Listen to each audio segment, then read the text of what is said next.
Welcome back to another week of 52 Weeks of Gaming. This week I decided that I would continue to see what the wonders of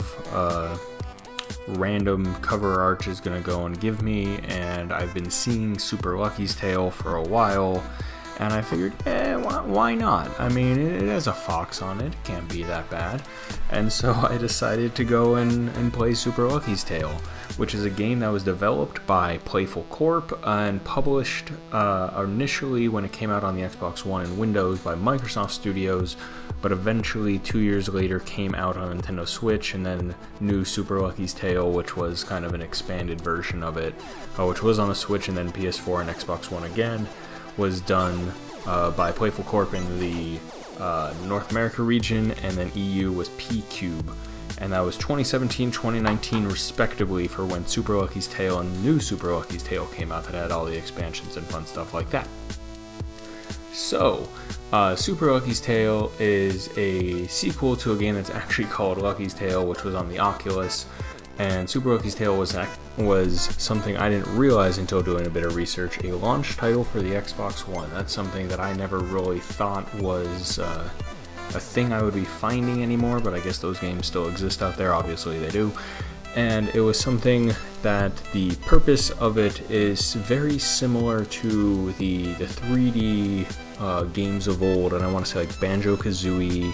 and Crash Bandicoot and Super Mario 64, where you have these main worlds, and then you have hub worlds that you go to and you got to complete tasks inside each of these worlds. You have individual levels, and each different have basic platforming, but different skills you have to go and use and collect the 4 clovers in each one, and then you have a boss at the end of each hub world, and then which you advance to the next hub world, and so on and so forth. Again, similar to Banjo-Kazooie, Crash Bandicoot, and the games of old. And when I was playing it, it reminded me so much of Crash Bandicoot Warped in Time, because that's the main, or I want to say the most recent one outside of the remastered and the 4th one that was announced, that it was a super fun game then playing Crash Bandicoot, and I had a lot of those vibes playing Super Lucky's Tale. It was going through and collecting all these coins and finding the letters to spell Lucky, and just completing all these tasks and beating these enemies, but still in kind of a more playful, I want to say kid-esque way compared to things like Crash Bandicoot, which seemed, I want to say, mature, but it wasn't really mature,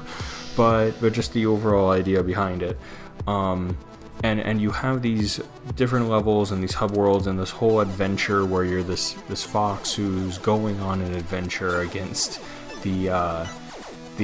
kitty litter and Jinx and all these different cats with very pun-filled names, because these games need to have puns in them, because that's kind of what their driving force is. And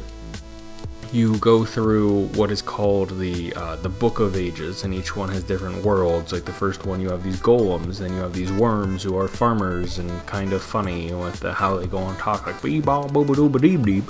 And I just think that's really funny. And you go through all these different worlds against these different bad guys that you have to go and fight and kind of just beat in their own game. And it's a ton of fun. If anyone's enjoyed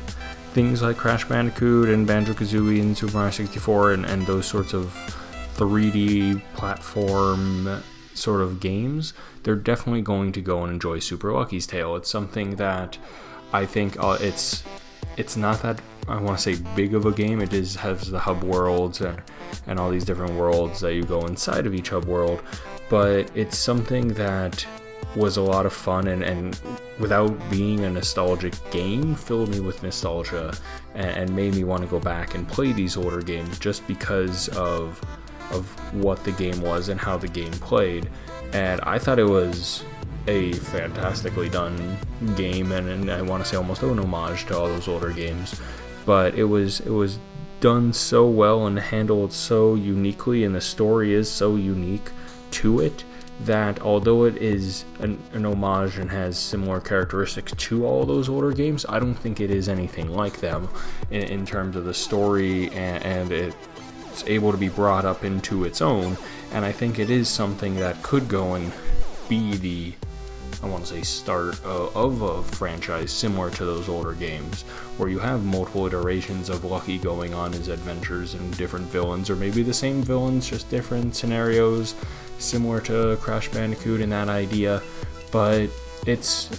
definitely a ton of fun, and I think it's something that anyone, young, old, platformers, non-platformers, would go and pick up, because it's easy enough to go and figure out, and that's kind of what the fun is just sitting back and having a game you can just go and relax and enjoy.